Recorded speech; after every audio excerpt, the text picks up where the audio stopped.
Hey everyone, I hope you are doing well and enjoying Kanto Cup, because I personally am after a week of Little Cup. I got a pretty fun line for y'all today that got me into top 150 of the leaderboards. And so the team I used was Shadow Machamp with Shadow Snorlax and Alolan Marowak. For Machamp, you definitely need the Shadow variant with both moves available instead of having Frustration, but having a Shadow variant on Snorlax is optional. In fact, I'd actually recommend a normal one if you don't have a high PvP IVs on your Shadow one. If I say anything ranked not in the top 100 of IVs for the Shadow Snorlax, I would default to the regular one because you do need that extra bulk. And then for Alolan Marowak, you'll definitely want Shadow Bone, which is a raid exclusive move that you can Elite TM or get it from a trade or use one that you call in a raid. The most unexpected and fun part about this line is the moveset on Alolan Marowak. So you definitely want to have Hex and you definitely want to have Fire Blast. I'll talk a little bit more about why that is, but that is really the distinguishing factor that makes this line excel in my opinion. So getting into matchups here, Alolan Muk is a pretty easy lead for Machamp, so you just want to stay in here, and my opponent actually swaps to Lapras, which is also a great check with Machamp. So what I'm going to do is force a shield here and then bring my Snorlax. Having Snorlax in this situation now with opponents down a shield and having low health means that I can pretty much guarantee switch advantage. It is possible that they could still win switch advantage here if they want a shield, but then they'll have to burn both shields, and I kind of figured that wasn't going to be the case. And then the Snorlax can actually soften up the Muk even more. So this will make the matchup very easy for Machamp in the back. I probably will have to spend one shield because I don't want to get hit by Sludge Wave. That'll definitely one-shot the Machamp. And Muk is a big counter to Alolan Marowak. From here, Alolan Marowak usually has kind of a dicey matchup with Wigglytuff. And honestly, with Fire Blast, it still does if they shield, and my opponent actually does shield the Fire Blast there. It's usually unusual they will, but maybe this opponent really thought about it and thought there was a good chance of running Fire Blast. As you can see there, I actually over-farm a little bit, and the main reason behind this is because I don't want this Muk farming me too much, and then this will allow my Machamp to get to Cross Chop in time. So Alolan Muk landing Fire Blast is pretty key to winning a lot of matchups that are unexpected, or burning shields with the Fire Blast. Alright, Alolan Marowak, a lead loss obviously for Machamp. I'm going to throw the Bison here because most Dugons shield the first move, and then now I'm going to land the harder hitting move with Superpower. Before they get any debuffs on me, which is perfect, I'm going to let them just pretty much farm me down from here, and that's fine.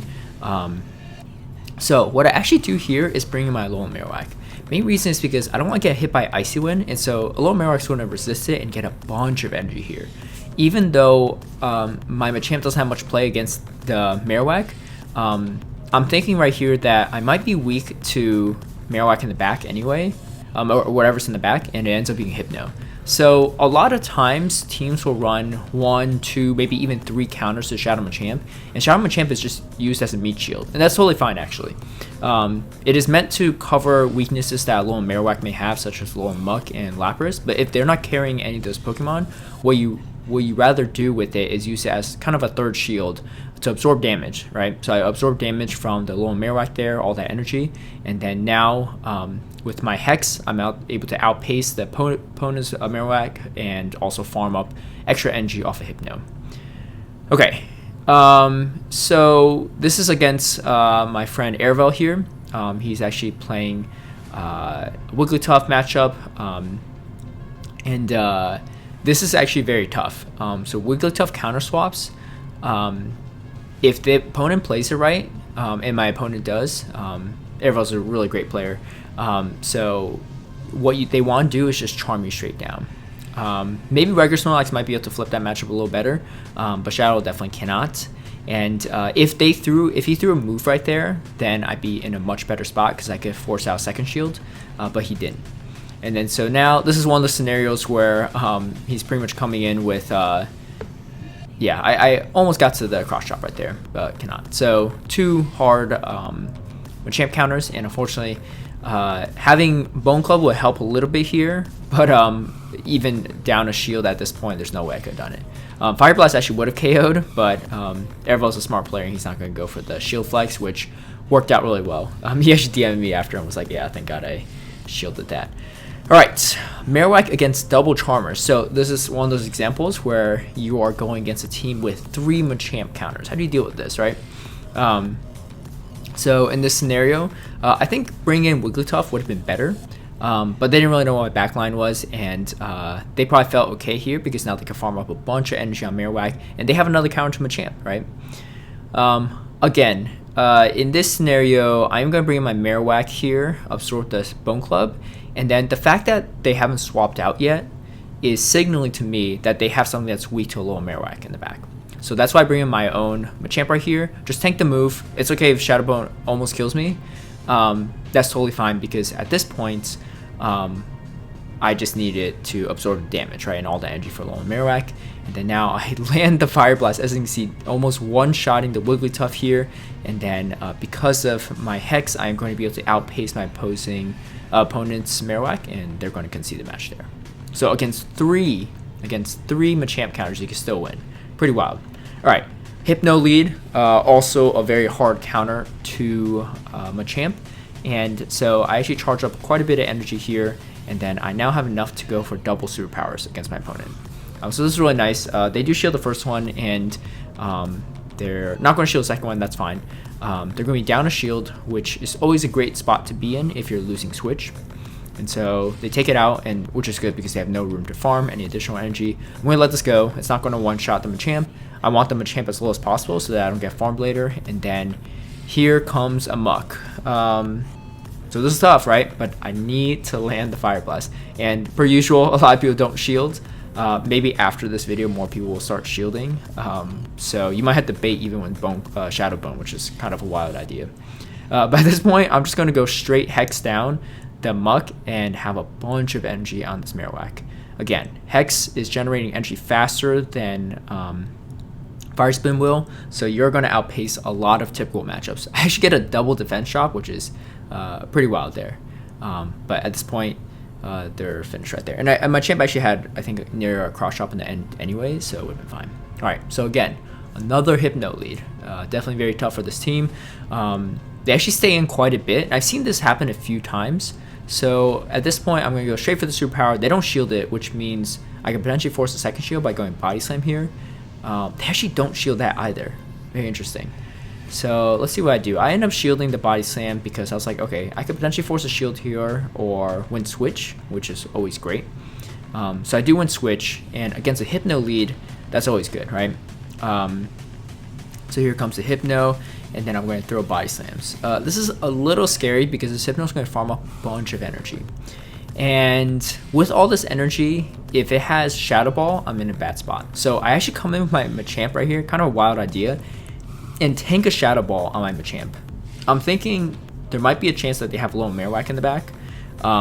And here it is. And the reason why I thought this is because they were okay with losing switch advantage, which means their back Pokemon was probably not weak to Machamp. And so you kind of have to use that critical thinking sometimes to really kind of read your opponent's team. And so I'm going to get hit by a Shadow Ball right here, but was able to simultaneously KO, and then my Machamp finishes off. So that's what this team composition, in GBL in general, but especially this one, you really need to kind of predict what's in the backline, right? It seems like a wild idea to bring in a Machamp into a fully loaded Hypno, but in those situations, you kind of have to predict what your opponent has in the back to make the right decisions there. All right, going against Raging Taz, European World Champion from Sylph from Season 1. Definitely a great battler. I've only battled him maybe like once before this, but yeah, I knew it's going to be an interesting matchup. All right, so Venusaur lead. It is not necessarily a losing lead from a champ if you go into 2 shields or if you bait into 1 shield, but it's not the best matchup. You want your Alolan Marowak matchup with Venusaur, so that's why I was okay with swapping out right there. And I draw out the Alolan Marowak, which is really what the Snorlax really helps do, right? Get rid of the Alolan Marowak counter. It could be a Lapras, it could be a Alolan Muk, but either way, draw that out so that Alolan Marowak has room to thrive. So this is actually not the best, but I luckily do get a sack swap here because this drill one would definitely hurt the Alolan Marowak. I actually don't know how much it does because I haven't been hit by one yet, but I assume that'll put me quite low. All right, another Venusaur lead into Country Nerd, also a great battler. So let's see what he has in the back. He is staying in here a little bit longer, so I'm just going to let this move go. If he wants to win switch advantage, that's fine. I'm just going to keep farming. We both run into a little bit lag here. Ends up being a Dragonair. So this is not too bad. Machamp has a little bit of play against Dragonair because it's only taking neutral from fighting rather than the typical dragons you see like Dragonite and Altaria. And I do tank the Aqua Tail right there. Again, I really don't want the Venusaur to have any room to farm. And he actually stays in here, which is not too bad. Fire Spin here is definitely better, but it's still a winning matchup for Alolan Marowak in most situations. I think it loses the 1 shield, but it does win the 2 shield and 0 shield. Alright, going for the Fire Blast, and I land the Blast. Always great to see, always takes people off guard too. And now I could just pretty much hex down this Lapras, which is actually a very good spot to be in. And then I have a Charge Move ready, and then I have energy on my Machamp too. So I'm going to swap straight to that and land the Rock Slide right here. So yeah, Fire Blast, very unexpected. Might be a little less unexpected after this video, but still has a lot of viability, right? If you don't have shields or if you don't guess the bait right, you still get hit, right, by a Fire Blast. All right, Shadow Victreebel, another bad lead from Machamp. I'm telling you this, I lost most of my leads using this line, and that actually wasn't such a bad thing, right? And again, right here, I'm drawing out the hardest Marowak counter, right? So if they have a Muk in the back, then on top of the Lapras, yeah, I'm in a bad spot, right? Then I lose. But a lot of times people don't carry that many counters to Alolan Marowak. It might be something more neutral like a Alolan Marowak Mirror or Hypno maybe. It ends up being a Alolan Marowak instead, right?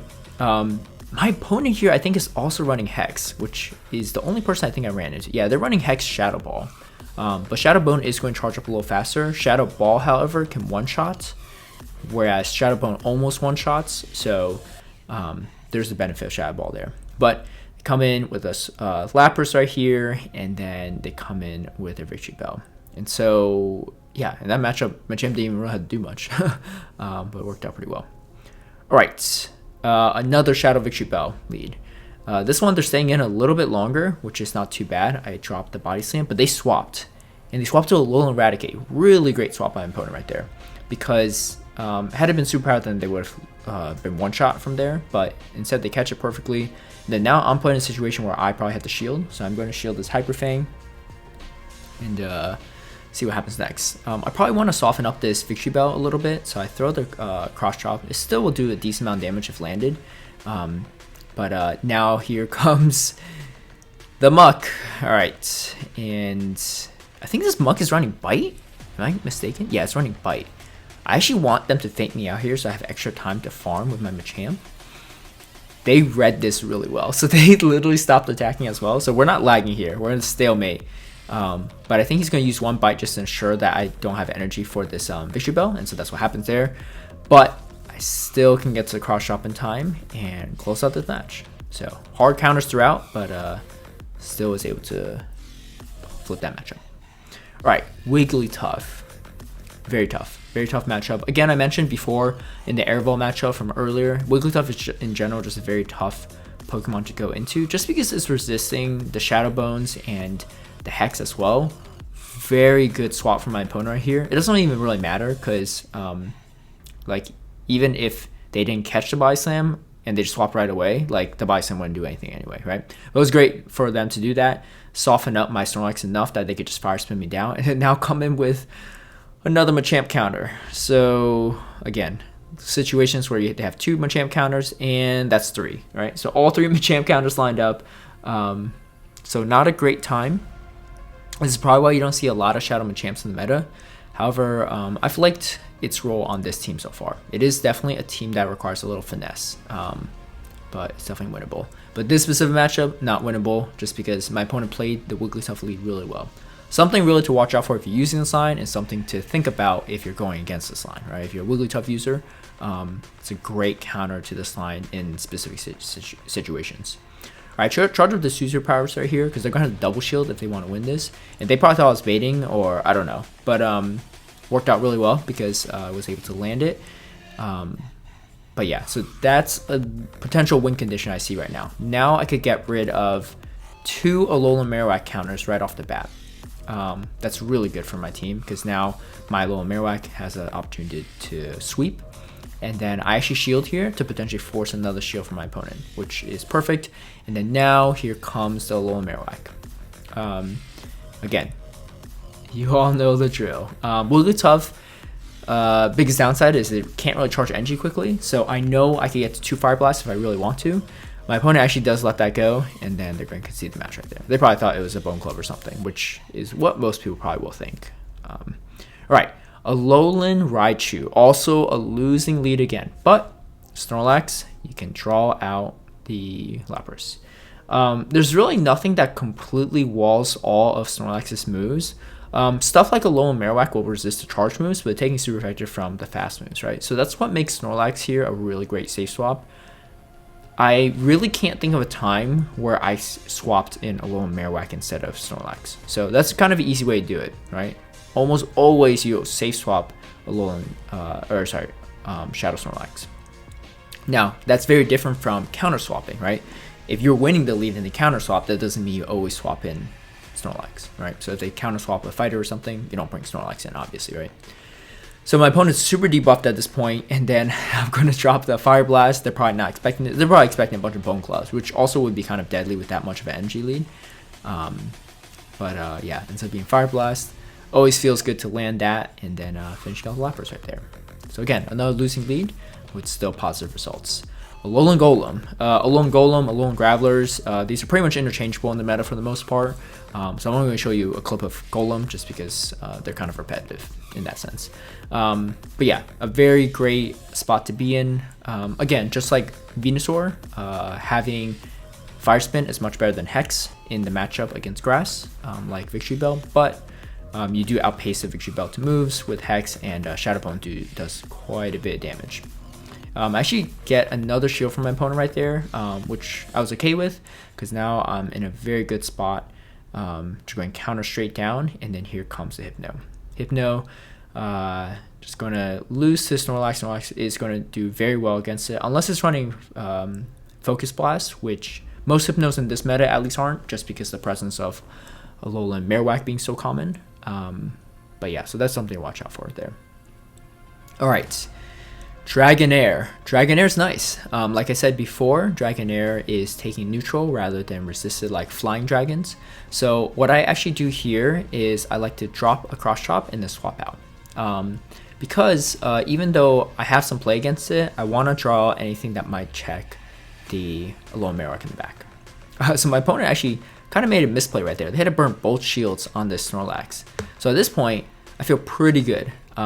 Even if they have a check to Alolan Marowak in the back, I have a Machamp that's at half health and then 2 shields. I'll probably have 1 shield after this, but that's okay. I might just farm down double shields. Yeah, so they bait me with the Bone Club. Smart play to do, and they're probably going to throw a Shadow Bone here. Yep, here comes the Shadow Bone. I get a defense drop, which is not great. Let's see what they have. And it is a Alolan Muk, right? So that's fine. I'm going to drop the Fire Blast and then come in with my Machamp and start countering down. I don't want them to farm too much energy, so they go straight for Sludge Wave, which means they'll be depleted for a lot of energy, and then I finish them down with Hex. And they're going to concede right there. Alright, Dragonite. Not super common, especially Shadow Dragonite. So how do you play this out? Again, similarly, you want to swap out eventually here. Most will shield. What I do is charge up to a Rock Slide and then throw the Cross Chop. Even Cross Chop will do a decent amount of damage to Shadow Dragonite. They almost all of them shield, especially after you shield yourself. And then here comes the Lapras. The big weakness to Alolan Marowak. In this spot, I'm just going to let this move go. And then I do survive it, actually. I actually had Superpower ready, but I kind of panicked and went straight for Body Slam because I wasn't sure if I was going to make it. Very smart play by them to let me farm down, so I have very little farm on my Machamp. So I'm going to fast move down right there. And then I figured they had a move ready, so I quickly swapped to my Alolan Marowak to tank it so I don't have to shield. And here comes Victreebel. It's going to do pretty well. I have 2 Shadow Balls pretty much ready. So even if they shield the first one, I would have landed the second one. But let that go. They shield that one, but my Machamp is able to finish off the Dragonite. Alright, going against another friend right here. So Lapras lead, very good to see. Again, Dragonair taking neutral from all these counters. I'm going to shield here. I have a lot of energy stored. Let's see if they tank this or not. They probably will shield. Oh, they don't. Alright, so let it go. And that's fine. So I'm getting ready to swap right here. And here comes a Wigglytuff. So I safe swap my Snorlax. Really, the whole point here is burn the shields on Wigglytuff if possible, and then go for the Fire Blast. Great swap actually by him to catch the Vide Slam right there. And then going to let him pretty much farm me here quite a bit. Let's see what happens. He does shield superpower, so this is good. Shields are down. You know, shields are down means it's Fire Blast time. So I actually let the charge move go on my Machamp because I want to get a little head start on energy here. Actually, I guess I go straight for the Shadow Bone. That's fine. Now I have a shield still ready. I probably could have farmed a little extra because the charge moves from Wigglytuff are not going to hurt nearly as much as from Lapras. But either way, able to Fire Blast Wigglytuff and win out that match. Alright, Snorlax. Fantastic lead, obviously. Normal typing taking super effective from fighting right here. And then again, Wigglytuff switch-ins are always tough. But if you land a cross drop on the Wigglytuff, you're in a good spot. Because now they're going to have to double shield to maintain survival here. So they let it go because I would just drop 2 Body Slams on them. And here they come with Snorlax again. Very good for me. And they don't shield. So I'm going to let this go as well. It's going to probably KO me. Yep. And they actually come with my Marowak. I was going to farm it down. And you can see my opponent's running Fire Spin. This is where they get outpaced. They're going to probably bait me here with Bone Clubs. That's fine. You just go straight Shadow Ball with the faster energy generating move. You'll be in a good spot. So again, now they go for Shadow Bone. Makes sense. I'm going to go for Shadow Bone as well. And then I'll be able to outpace them to this next Shadow Ball. I should go in my Machamp right there. I guess just to potentially catch a move. They're going to probably, if they throw Bone Club, I'll survive it and then drop a Rock Slide. I probably didn't need to do that. I almost definitely would have probably reached Shadow Bone before them. But yeah, I guess I just want to be safe. Alright, Mew. Mew is tough actually. Mew, especially with the right movesets, can beat this entire line. Snorlax is probably my most reliable counter to it, but I swapped to it, which means I don't have it in the back. Mew is definitely a struggle for Marowak as well, especially if they're running Surf, which this opponent was.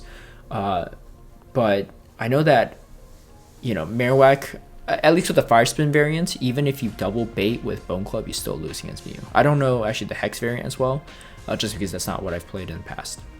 So I come in with my Marowak, tank the move, right? Because I really can't afford to not have shields here. And I'm going to go with Shadow Bone here. Shadow Bone is resisted, so it's actually not even going KO. So what I do, actually, I was planning on just countering down with my Machamp. But instead, my opponent lets it go. Sorry, swaps in at the same time. And so I go straight for the Rock Slide. Cross Chop probably would have been fine there, but I just want to be safe. And then counter down the Wigglytuff, which is not a sight you usually see. And from here, I am in a tough spot, but I do have the Shadow Bone ready from before, and now I'm able to take out the opposing Marowak. Again, 3 Machamp counters, but still have a win con there. Alright, Pidgeot with Gust. Definitely a new spicier pick for this meta, definitely a cool one. You play similarly to Dragonite, drop the Cross Chop. I actually don't even charge off the Rock Slide because Cross Chop is doing neutral, so it still does quite a bit of damage. My opponent there actually doesn't shield, but I kind of went for it right away because I figured they either go down 2 shields or I win switch advantage. Either is a great spot for me to be in, because honestly, from there, I finish off with Machamp, and then my Marowak can sweep, right? So Electrode right here, I actually swap here. I couldn't remember Electrode's moves. I remember in new Discharge and Hyper Beam, but I do shield the second one because this second Discharge was going to hurt, and it ends up being Foul Play, so I completely forgot I had Foul Play until then. But yeah, it makes sense. And then now I believe I farm up a little energy. Yep, go straight for the Fire Blast. Love landing this in this meta. Love landing it. One shot's right there. Electrode probably going to take out my Marowak, but I still have my Machamp at half health and able to finish it off. Alright, about as close to a mirror as you can get. I had no idea that this was going to be a mirror. This is actually not one of my patrons, so I don't know if they faced me earlier or a patron earlier that and thought it was a good line, or maybe they came up with it themselves. It's very possible. So something to note is in the Machamp mirror, the Machamp that wins is the one that counters and the one that doesn't throw their charge move. That was actually a misplay by me because I'm thinking, oh, well, I'd rather have the extra energy on Alolan Marowak, but the issue is I had to shield the move from Machamp anyway, so I would always be down a shield and still lose switch advantage, right? So that unfortunately for me was a misplay. And I had no idea what their backline was, because had I known it was a mirror, I most definitely would have stayed in. Ends up being a mirror-ish. This Alolan Marowak actually has Fire Spin, so I think this person probably just came off the team themselves actually, which is very similar to this team except with Fire Spin. But with the switch advantage they have, they are going to flip this matchup pretty well. And yep, here comes probably the Shadow Bone. Had our Machamps simultaneously KO'd each other in the lead, I would have probably been in a better spot because my Marowak has Hex, which has the advantage over the opposing one. Thank you all for watching. I hope you have a blast with this team as well as I did. A big thank you and shout out to all my patrons who've been supporting my content creation. If you also would like to have early access to my strategies and lines, feel free to sign up to the Meta Breaker tier or above. If you like this video, feel free to give it a like and share, subscribe for future content, hit that notification bell to get alerted right when I post a new video, and we'll see you all next time.